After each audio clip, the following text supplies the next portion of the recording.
almost spaced off and missed our mark. Ooh, Isn't it?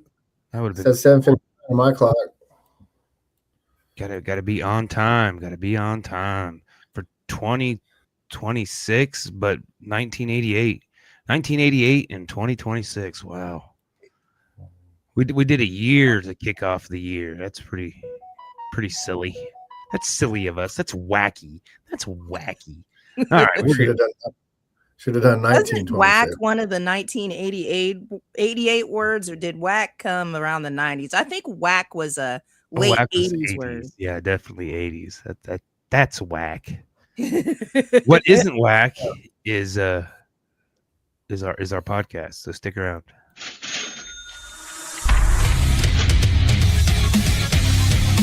Welcome to For Music Lovers Only, a podcast where each host makes a top 5 list of their favorite songs from this week's topic. Each week is a new topic. Tune in, I dare you. Music lovers only. Sup? Yes, music lovers only. Only. New year, back on our baloney. That's what we're talking about.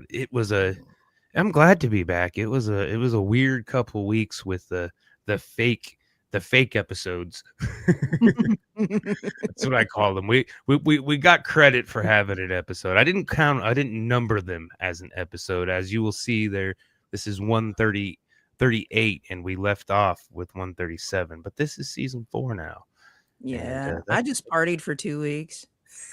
I bet I would have too if I wasn't asked to be here until 2 days ago, so no change in my life except for now I'm in the studio longer than I normally. Well, sometimes I'm still here. Yeah, you're here 3-4 in the morning. I've been working on a lot of Haters Coalition merch. Here's one of my new hats. Yeah. Oh, that's a cool hat. I seen the beanies. Yeah, this one's a little crooked, so I took it for myself. I'm just gonna wear it. Little crooked. Yeah, that's what she said. I dated him. Why do you really want us to be straight? You know, there's look. I don't know what you're talking about. I'm talking about not getting arrested and everything else. That's what I meant too. Yeah, straight edge. I'm straight edge. There we go. Yeah. It actually yeah. Right now, if we were judged right now, we'd be caught as liars. Okay. Yeah. So but good holidays. We had it was quaint and fun, and then made a couple trips to the mall since the holidays, and it wasn't too bad. But the second one was just this last. I think it was Sunday. Yeah, and I don't know what was going on, but I can usually go there and nobody talked to me, not even the people that work there. I just kind of hum around. Mm-hmm. But every place we went, at least 5 or 6 employees came and talked to me, and I mean, I'm like, do I look like a criminal today? Do I look like I'm gonna rob the joint, or what's going on with kid? What you kind of look like totally rich. Well, I thought either they were hitting on me because it was all females. Mm-hmm. And that's not likely. So I was like, I must look like a criminal today. I'm well, gonna if you steal look like a criminal, shit. Of course the females are gonna be hitting on you because we love them bad boys. That's why we're all in therapy. They're probably thinking, what's a middle-aged white male doing in a mall? Well, I had the kid with me. She doesn't leave my side. She's scared to walk 10 feet away from me everywhere. So they're gonna rob me, Dad. Well, they might, but yeah, I make my kids go. I'm like, get off my titties. Y'all gotta go. Go explore. Go explore. Yeah. Back in my day, I would have taken the bus here by myself. Without permission. No, I had to have permission. Yeah, don't tell them that. We'd be riding our bikes all over town. We'd go out. Headed town east was like going to a whole different country for us because we had to drive through. Because I live in College Hill, so we had to go through Eastboro. Eastboro. And then, yeah, it seemed like it was really far. Now that I'm older, it doesn't seem like it's so far away. No, I walked 5 miles, rode my bike 5 miles into town if I want. Not very often because I didn't like it, but if I really wanted to go to town during the summer, I had to ride my bike 5 miles to get into Belle Plaine. Oh my God! And then we moved out. Then we moved down to the country where the nearest town was 10 miles. Yeah, that's a hike. I remember rode my horse a couple of times to school. You had a horse? Yeah, I've had 2 or 3. What? Well, for those that haven't caught on, the man with the horse is not Coach. Coach is busy. We got his video queued up, and we're going to get into that, I think, and then I guess we'll let Kevin go, and then Sontia and I'll go last. All right. Because we don't have our official spinner here. I guess I need to I need to make a spinner. Yeah. So we should have Coach said he's got a couple more months of having to miss 1 month a week or 1 week a month. There we go. That's the words that are right. So, yeah. I say let's get into the video and then we'll do ours. All right. Sounds good. Yay! Here is Coach from the past. It's time! What's up, everybody? If you haven't noticed by now, by the fact that I'm not there. I'm in Houston getting better at being a manager or something like that. Not sure what I'm doing this time. I think we're doing financial stuff. I'll be listening with you guys, and I'm going to be fast because I know they're having everybody on the show. It's weird to be the first show of the year and not be there. I got a couple more months of this, and I won't miss too many more. But Kevin fills in good, and, maybe you guys like him more. I don't know. I get it if you do. I also get it if you don't. It's fine. It's fine. I did watch like the first 5, up until this point, and I was like, "Oh crap!" So I don't even know what he's gonna pick. So he may ding us. So Kevin, you got to make the ding sound if we get a ding. Do you have a ding sound? From your mouth hole. Ding, Anyways, ding, ding. Miss you guys, and see you next week. In 1988, I was 7 years old. I was just discovering music. I was just discovering, I wouldn't say, I probably was discovering girls at that point too, but I think I was discovering just, a lot of stuff at 7. I don't know all that stuff, but, not the same things I was discovering at 11 through 13. But anyways, my top 5, my number 5 from Public Enemy, it's Don't Believe the Hype. Afraid I'm going to steal some people's songs, but this song is one that I just remember even hearing back then, and it kind of just got you pumped and going. And then later on, you kind of listen to it and listen to Public Enemy music and understand the lyrics and more about them, I guess is the way to say it. Number 4, it's always weird doing this by yourself, by the way. I do a podcast by myself, but I have stuff that I'm saying that I know somebody's not listening back to while they're doing a show. So anyways, my number 4, probably going to steal this one, or it's already been stolen. So hopefully I'm going last and it don't matter, but it's straight out of Compton from NWA. Not a huge NWA guy. We've talked about this, but there's 4 or 5 songs that just, you can't go without in rap, and you can't go without NWA in rap because they are, whether you're an Eazy-E guy or you're whatever, they are what kind of brought on a lot of the rap that I like. And we listened to, in the 90s and 2000s before it turned into this new style of rap or whatever it is. But that was our rap.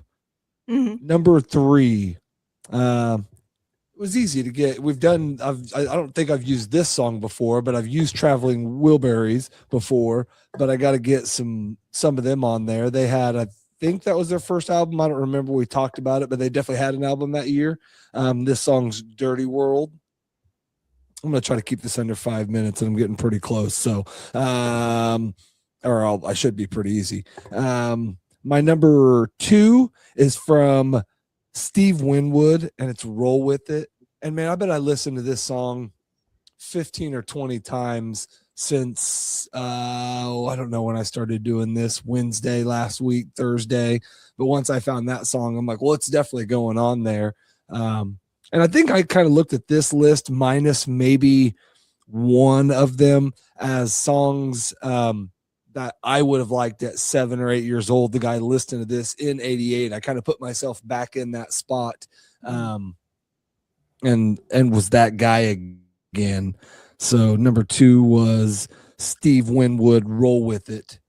And then my number 1, this song, I'll bet at the Gambinos in Rose Hill, I'll bet I spent $400 on video games there and $400 playing this song. People get so annoyed I played it so much. I think that even one time people that worked there took it out of the jukebox there. And this was back in the day when they had little jukebox that went over and got the record and picked it up and span it up and played it. And, you know, if you're below 30, you don't know what I'm talking about unless you've seen one on something. But anyways, they took it out, and I remember they got in trouble. But my number 1 is Beach Boys' Kokomo. And there's a couple different reasons that song was I liked it so much. But I think just the beach thing, the whole thing. But I had a uncle that we just jam that and roll around playing that. And I think come to find out he was a bit of a partaker and partying, and he was probably always messed up while we were driving around, and he's Aruba, Jamaica. Ooh, I want to take you, you know, but anyways, I just went over my 5 minutes. I hope you guys had a good show. Hope you guys didn't miss me too much, missed me a little bit, and I'll be back next week. Peace. Bye, Coach's Ghost. I don't think I seen any of That those was an songs. AI ghost. That was an AI ghost. Did you see our coach? He had like an extra ear and extra fingers. Did you see that? I didn't see any of those songs on his on the list that I was looking at, so I was like, "What?" Yeah, I got Public Enemy. Don't Believe the Hype was on my preliminary. So Saint Pledge Your Allegiance 88. Is that a song? Saint Pledge Your Allegiance? ST. Suicidal Tendencies, Pledge Your Allegiance 88. Yep. Oh, okay. Cool. Yep. Good stuff. All right. Well, Mr. K711, you're up next. Let me get the sounder. Let me get your sounder. I'll have to add Coach's real sounder in post because I'm an idiot.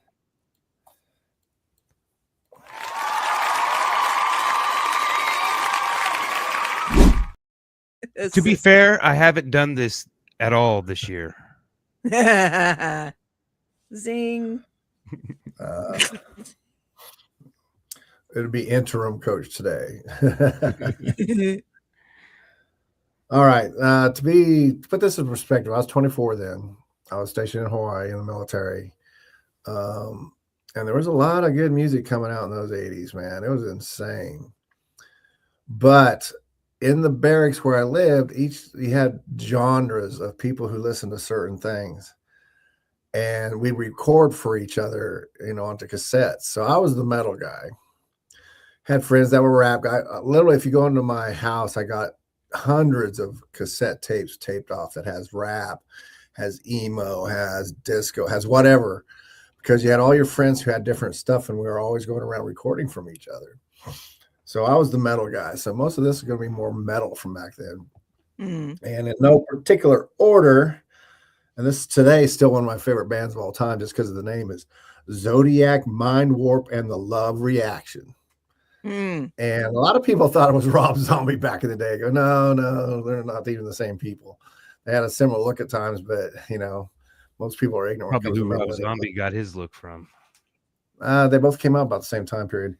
Tattooed Beat Messiah is the name of the album. And Prime Mover is the song. I mean, that song is just killer. Yeah, see, you young ones don't understand. Hey, it'll be on the playlist. Yeah, If you hear Prime Mover, you might be somewhat familiar with it because I think it's made some soundtracks and stuff. Mm-hmm. Yeah, there's And been then my next one is one of my all-time favorite bands from especially that time period is the Scorpions. And they had an album called Savage Amusement. This is before they really got huge. People kind of knew who they were. Got to remember all these metal bands that got huge, like Scorpions, Judas Priest, even Iron Maiden and stuff, were not quite there yet, but they were during this time period. And the song is the album is Savage Amusement, and the song is Rhythm of Love. Yeah, Rhythm of Love. And I was hoping it would have been from the album prior where they had the Zoo on it, and which is my favorite all-time song is the Zoo, but that's from the album before. And then I got to go into the macho metal of Man of War. I got to see them live once, and dude, they're all buff. And they walk around posing the whole time, you know, with their axes and their guitars and stuff. It's I would funny. too. Just They're serious shit. And the song is Kings of Metal, and that's also the album name of Kings of Metal. And then I had to go with Homegrown. Okay, because everybody knows I'm a huge fan. Plus, I was a good friend of his before he died. Was Manila Road, and they did an album called Out of the Abyss. This is I'm thinking I'll have to research it. I think this was their last album they did before they got into the contract disputes with some overseas labels that were ripping them off, blah, blah, blah. Mm-hmm. So I think they ended up taking about a 10-year hiatus of recording after that. But I'll have to double check. They may have one after it. I'm not sure. But the song was Whitechapel, and it's actually about Jack the Ripper. Oh, that's fun. Yeah. But all these bands, you notice, are kind of very, except for maybe Scorpions got some pop when they hit that Winds of Change song. Mm-hmm. But that was way later. Actually, it was only a couple of years later. And then last but not least, and this comes from the hair metal days, but I wouldn't really consider these guys so much hair metal. They're out of the New York metal scene wasn't so hairy as the LA scene, I would say. But they were the Circus of Power from their album Circus of Power, which was not their debut, by the way. Everybody thinks it is, but it wasn't. And the song was Call of the Wild. Just love that song to death. They always had a glimpse of reminding me of Magic Carpet Ride and Be Wild and stuff like that from Steppenwolf. Thank you. Josh knows my brain shuts down sometimes. Damn TBI. But, no, I'm serious. Unfortunately, it's I knew a few of the songs on your list. That's good. Yeah, I've heard of some of the bands. When I was looking, there was because I just sat down and thought, okay, what were the bands I was listening to back then? Who was what was the local one again? I keep thinking Manila Roads. It's not Manila Roads. Manila Road. Is that it?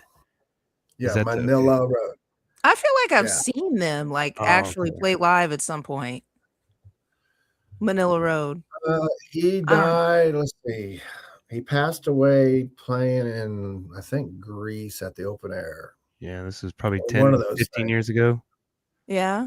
And my band at the time was Rabbit 666, and we were supposed to open for him when they came back. Of course, it ended up a tribute raising money to get him home because shipping bodies overseas is not a cheap affair.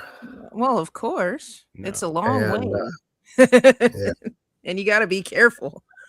Stuff me in a box, Amazon box. Like Mark would really care. He's gone, man. It's just like, just shove you in a trash bag and toss you on the back of the thing and just put a little name tag on it, you know. Little name tag. You know, I'm not putting Mark down on it, but the expenses for it is phenomenal. We're talking tens of thousands of dollars, if not even more. Oh, it's just bury me over there. Just throw me in the water. Well, Weekend at Bernie's me. If I die, if we're on a For Music Lovers tour over in Greece, we'll just keep that acting like you're still alive. Act like I'm still alive. Put my ass on the airplane and get me home. Dark sunglasses on, wear the glasses. Yeah. I'll keep ordering drinks and so they think that you're drinking them. Oh, there was. I watched. I was watching Men at Work, which I think came out before Weekend at Bernie's, and it's got a kind of a similar plot where they're moving around a corpse. Mm-hmm.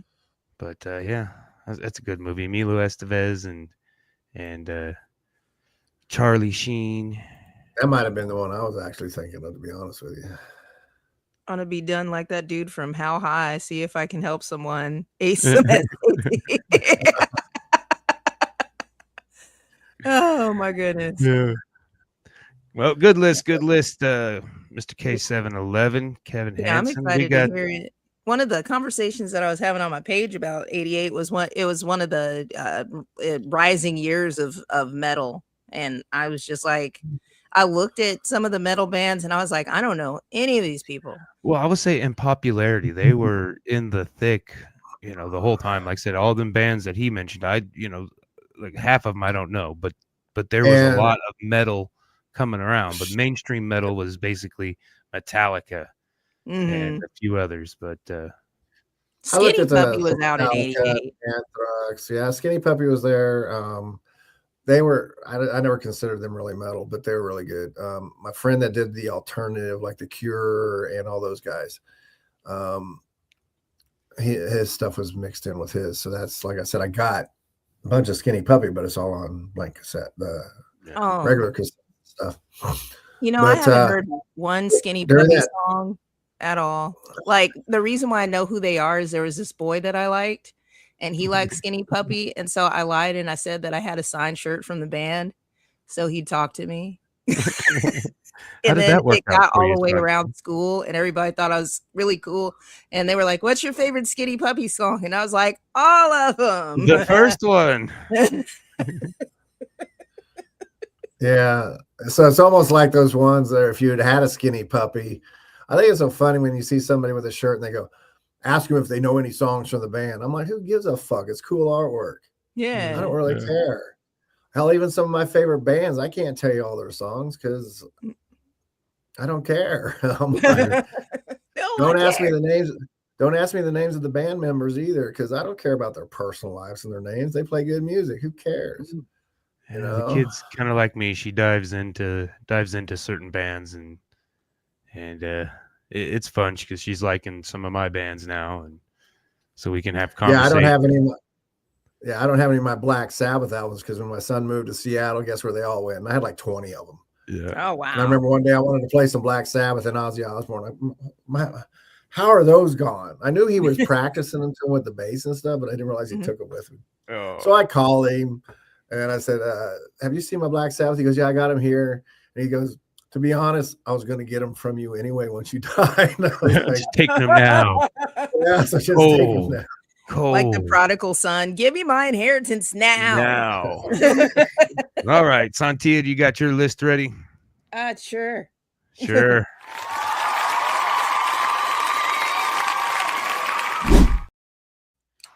Man, 1988 was fun. Like I didn't know what to expect, and then I started really diving into it, and I was like, oh man, this is really cool year, 1988. And there was so much like drums. There were so many electric drums. Oh yeah, electric drums, big thing. It kind of threw me off because we did 89, and so I was kind of looking, and I was like. And like I said, the end of a decade, the bands usually kind of ramp up and they don't miss an album. So it was a lot of the same bands, but I'm like, oh, this all looks familiar. Yeah. And so it scared me. So I had to go back and double check. And I was like, no, it was 89 we did. Yeah. Digital and synthesizers and keyboards and a whole bunch of electronic stuff started coming about during all this time period. Oh yeah. So I could have went that direction, but I figured you guys would. That's the reason I stayed away from the rap, because I knew that was going to happen. Okay. Well, I have kind of an eclectic list. I think I have an eclectic list because I have an eclectic taste, really. Yeah. My playlist, you don't know who the fuck's going to come up. No clue. Yeah. So the first one I picked because I couldn't pick her for 89 because it was 88. And I was like, dag nabbit, I'm going to get her on the list this time, damn it. but she's one of my favorite artists and inspirational, wonderful, dynamic artist. God bless her soul. But it was Whitney Houston, One Moment in Time. Yeah. And one thing that I didn't know about that song is it was just written for like some sort of event that was going on. It wasn't like written for an album. It was written for some sort of inspirational event. And what I really love about that song is it's talking about how you just take the moment in time that you have and you do the most that you can with it, which is like my favorite thing is like just get your time together and do what you can, leave your legacy, even if it's not something just considered just like the greatest and the most wonderful. You have your moment, you take your moment. So and she just, her voice is incredible, and Whitney Houston was so full of like, I feel like she had a lot of stress and demons going on with her, and she was so full of that she released all of that with her voice. So that's where all her emotions and all her hope came out. Yeah. So that's my number one. None of these are really in order. I'm not going to go in order. Okay, so the second album, my grandmother actually introduced me to this. She bought the cassette tape, and normally she would listen to blues and gospel and Motown. So that's what I was used to listening to going through the house. And all of a sudden, I hear this beautiful organ playing in the background, and there's just some white guy singing, and I was like, who the hell is this? But it was George Michael. And the song is One More Try. Yeah. It actually came out on his album Faith in 1987, but One More Try was released as a single in 1988. Yeah. And yeah, that was I feel like that's maybe the first time that I really got emotional over a song, but I wasn't quite sure why. Because in 1988, I believe I was 7. And it was the most beautiful thing that I had ever heard. And that was kind of the first time that I started weaning away from what I was used to, like getting away from Michael Jackson, because I love Michael Jackson. I love Michael Jackson way more than Nickelback. Sorry, Nickelback. I know that you guys watch every week and that you love me and I love you, but Michael was my first true love. But yeah, so that's my number 2 is George Michael, One More Try, just because, it's heart-wrenching just thinking about that song. Yeah. And if you ever find it live, yeesh. It's like listening to an angel. Yeah, George can sing, man. He can sing. I have his solo stuff and his Wham. Yeah. Wake me up. Faith was gonna make the list, but like you said, it was 987. So yeah, I got on the Billboard thing, and it pissed me off. So I got off there immediately because like the first 3 songs, I was like, yes. Relief. Yeah, my reasoning was just like they only make like one album every 4 or 5 years. So if a single's released in 88, I'm gonna take it. Yeah. If Faith would have been that single, I would have took it. And we were talking about that, how sometimes they release the single super early or super late, or they release it, they got 2 or 3 singles they release, and then 2 years later they release one more song from that, stuff like that. So yeah. Especially when it comes to the pop and radio market. I guarantee you almost every band I mention, that won't happen. Yeah. It's kind of the timing, really, when the best time to release a single is, because most of my singles were released before my album came out, and I think I got one that I'm going to just let out just by itself at some point. Number 3, and I don't know if I'm going to say her name right. Her name is Taylor Dayne, Dayne. Yep, Did I get it? Well, let's see. Okay, so the reason why I picked this song is because I had a set of like friends, like when they were older than me, they were teenagers at the time, and they would introduce me to all of this music, and then we would sing this song called "Tell It to My Heart." Yeah, she definitely made blonde women my curse. That was probably one of the first blonde women that made me go ooh la la. Yeah, she's super cute. Yes. And yeah, we would just sit there singing into our hairbrushes. Tell it to my heart. Tell me I'm the only one. Like, oh my goodness. I really liked how vulnerable the 80s were too. People were really like crying and talking about their emotions and feelings and stuff, which is, I guess it's a musical thing, but in the 80s, huh? Cocaine. I guess. It was cocaine. Look at the Reagan eras. It was cocaine. Yeah, but I guess that would. I was 24. Feels. I was 24. Trust me, it was cocaine. I don't think you can say it 2 more times so we can get flagged. Okay. It was amazing how much that stuff was flowing through the army at that time. Oh yeah, I can imagine. Well, how do you think we stayed up 3-4 days at a time? Yeah. I almost said it again, but I'll be good. But yeah, so that was my number 3. I just really like that. It just like it reminds me of like going into the mall and then you have that poppy girl music that's playing when you get in there and you have this whole experience. Like everything smells like bubble gum. It just reminds me of that. We were talking about that earlier before you came on, actually. The mall bubble music. Gum at the mall or cocaine? The mall music.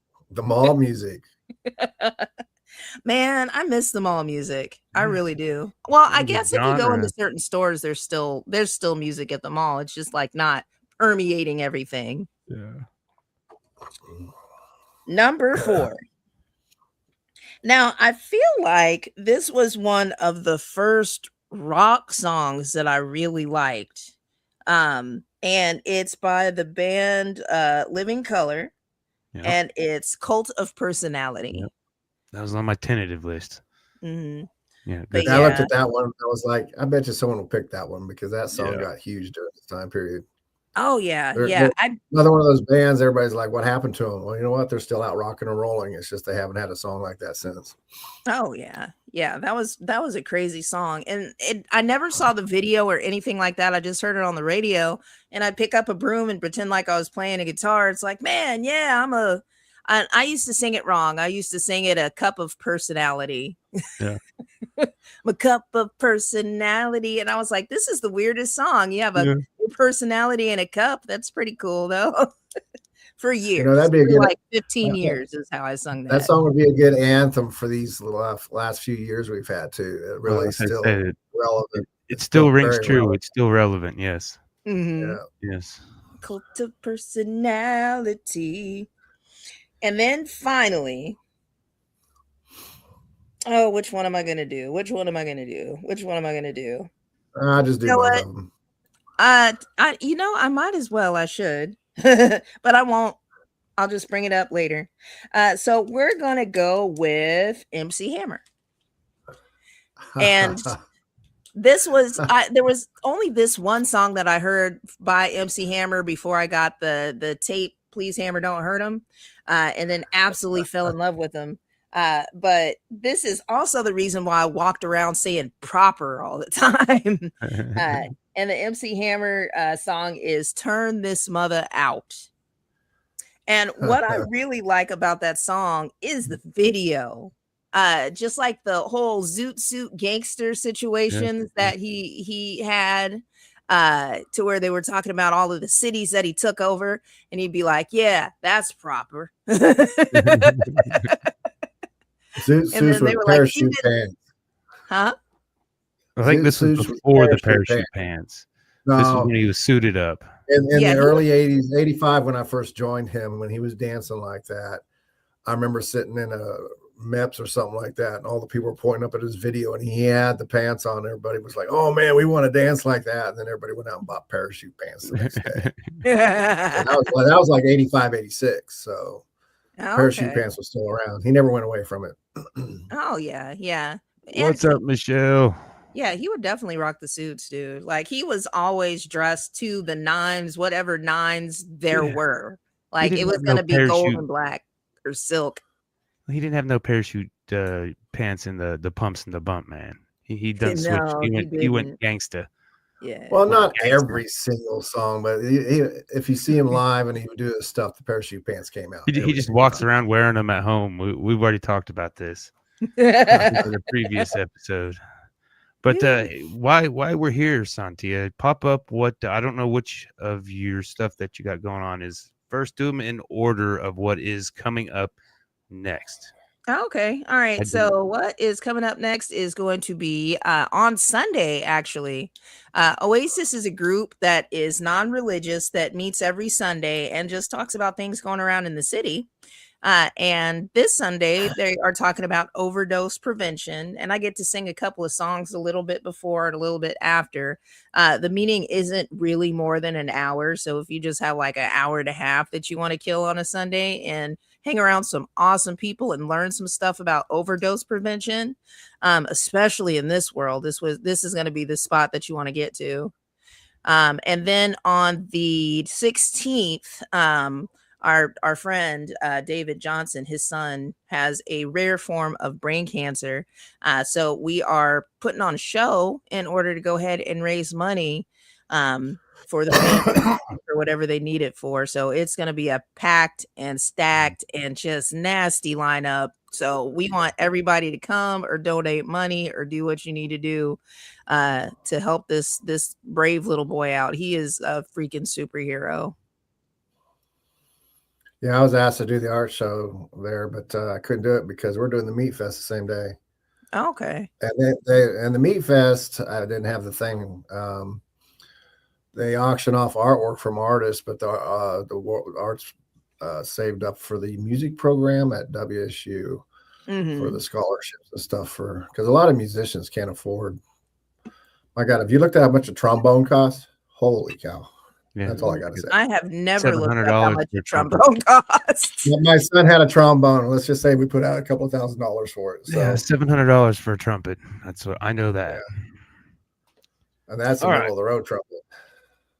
Yeah, that's the beginner trumpet. Mm-hmm. Yeah. Good list, Sontia. I'm gonna get into mine.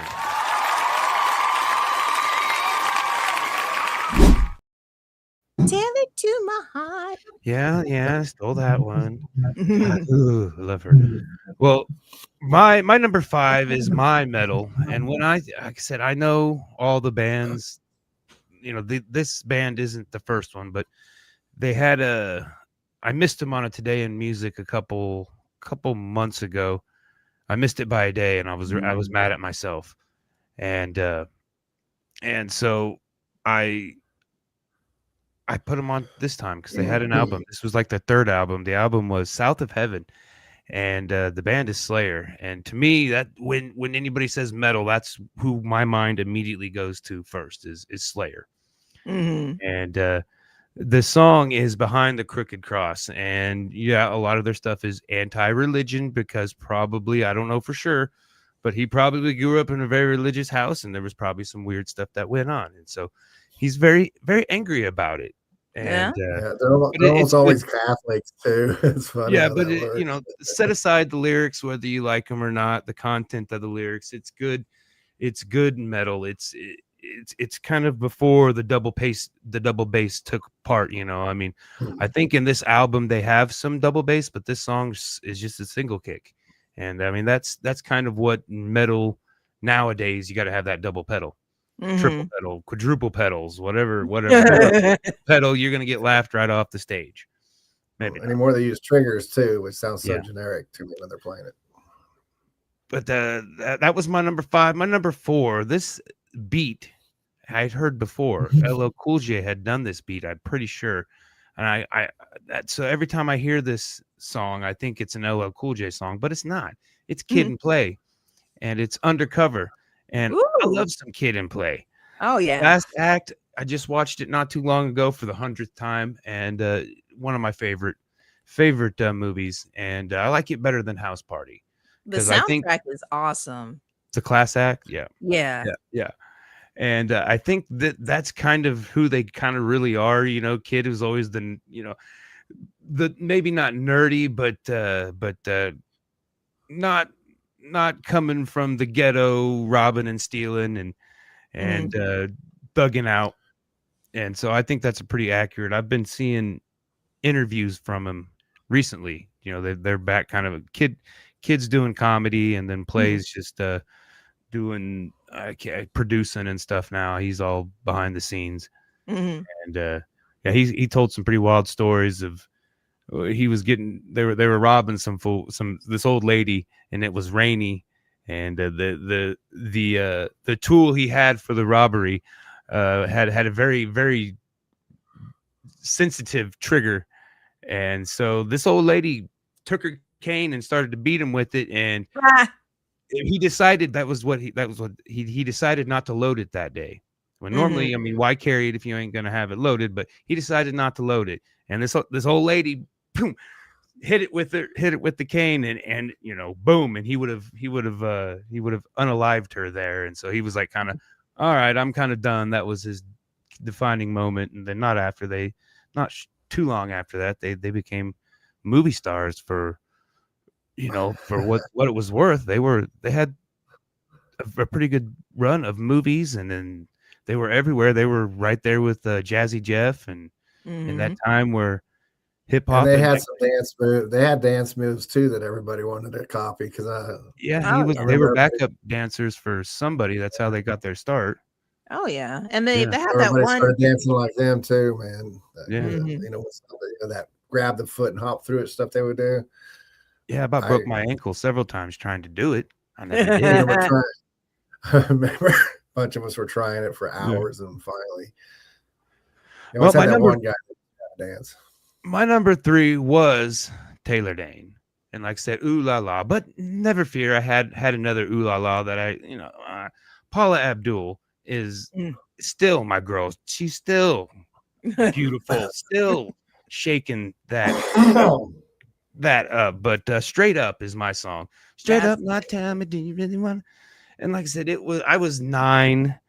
Like I said, I still believed in love. I hadn't experienced love, and so it was hopeful, and so that was a good time to listen to those beautiful women sing beautiful. They all had beautiful voices too, so Debbie Gibson was another one that I tried to go back and listen to some of her music, but it was way too cringy, way too Tiffany-esque. But Paula was still a little raw, I mean, she'd stick you with a knife. I think she'd cut you. Oh yeah, she had attitude. That's where I'm at. My women got to be a little crazy. Sorry. Number 2 is a song by the Pixies, and it's not the one you're thinking of, because I think everybody only knows one song from the Pixies. That song is on this album. The album is Surfer Rosa, but my song is Gigantic. And the Pixies, I think it's like 2 guys and 2 gals, and I would have never known that they let the gals sing, but she gets to sing on this one. I don't know which one it was, but oh my God, beautiful voice. And it almost kind of sounds like Where Is My Mind? And it kind of sounds like they're spoofing on it, but then a girl singing it, and it's different, it's a different, but another kind of love song, Big Big Love, Number 1, one of my best friends in 1988, his older brother was off to the army. He may have been serving with you right then and there, Mr. Kevin Hansen, but he was off to the war, and so we would sneak into his bedroom and stare at this Lita Ford poster he had on the wall. And this girl, I know this song has made my list, and I don't need the one where she's wearing the spider outfit. This was I think a motorcycle was involved in this one. Was she in a one-piece bodysuit?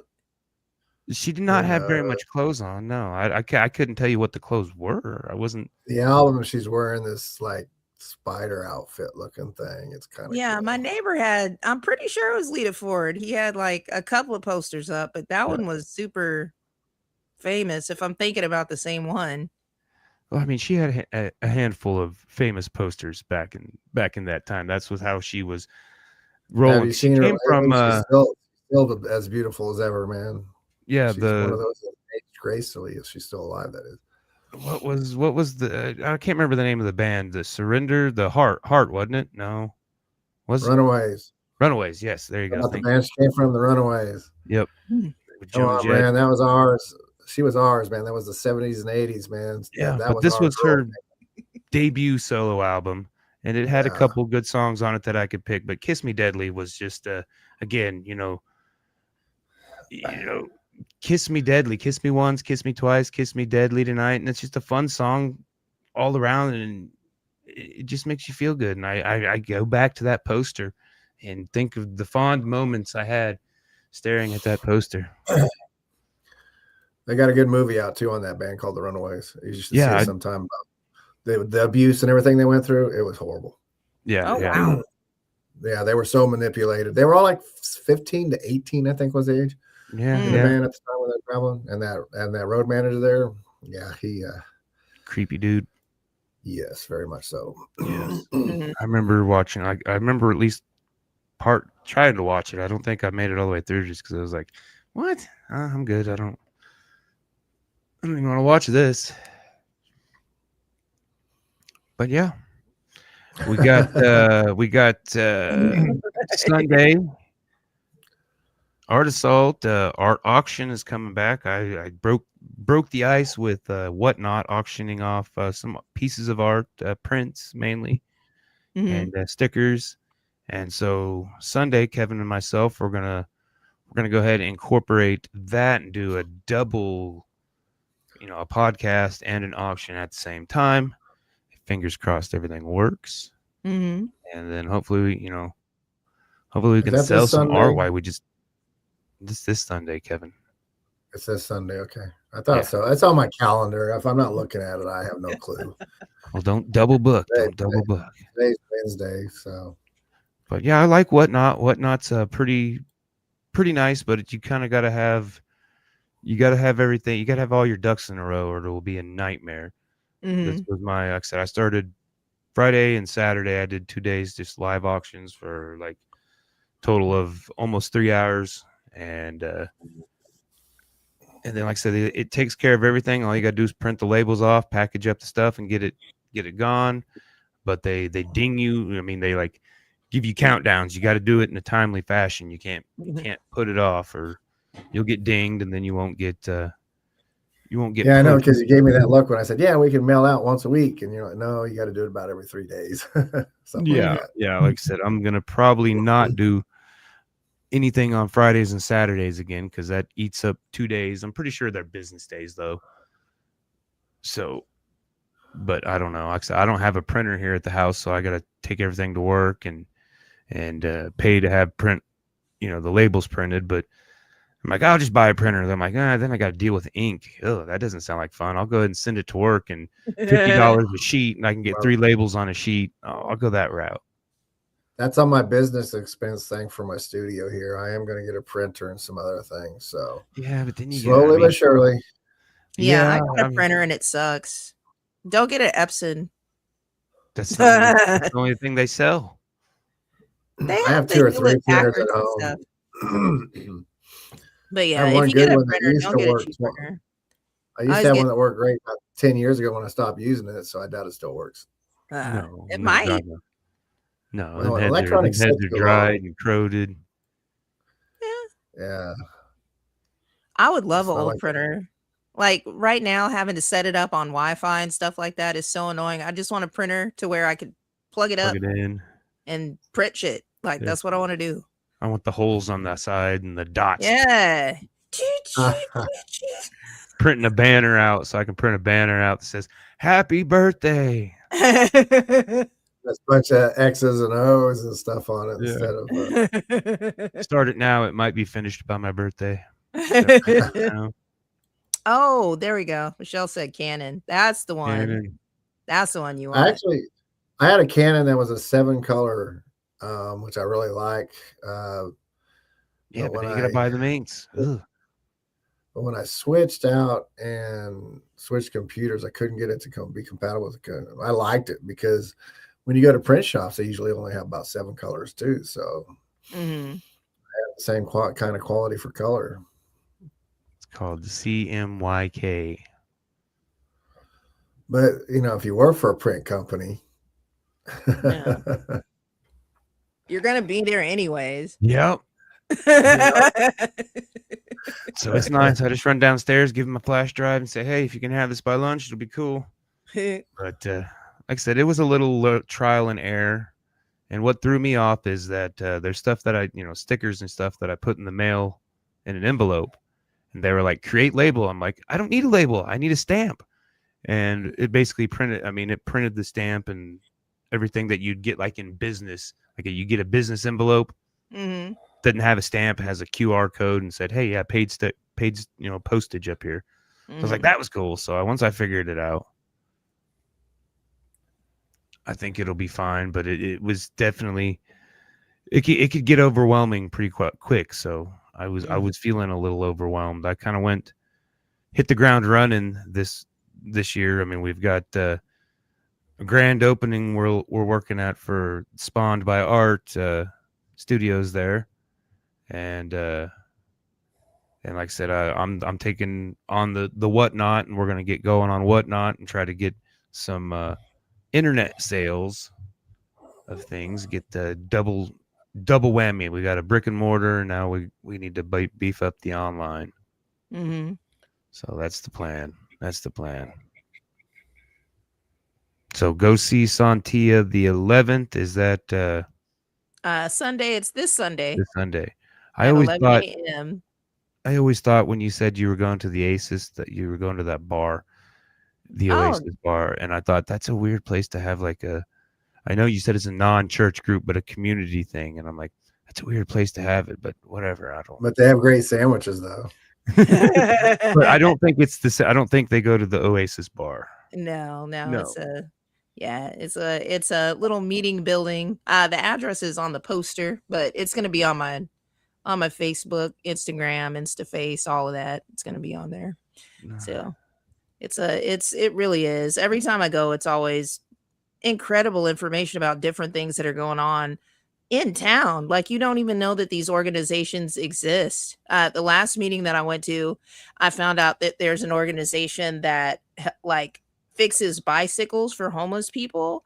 And then you can just come in, and as long as you're working on a bicycle, you can work on your own. And then if you work on your own, you can just have it when you're done, and so you learn how to maintain this mode of transportation. If by any chance, for whatever reason, you can't have a car, but you still have a faster way to get places. Yeah. That's how you pay for the bike that you get, because you help them for a while and you learn how to fix bike. It's at the bicycle exchange, by the way. Right. Yeah. That's what. I worked the system for 27 years. I used to meet those guys. They had one guy used to always come by the homeless center there outside, and people would just pull up and he'd fix bikes for them at no cost. It was kind of cool. And now they fenced it all off, so there's nowhere to do it. All right, so we'll be back next week with episode 139. We don't know what we're going to do yet. We will, Coach should be back. We missed him. We definitely missed him. Coach, we miss you, Coach. Assistant coach held the fort down fabulously, though, so it's nice to have.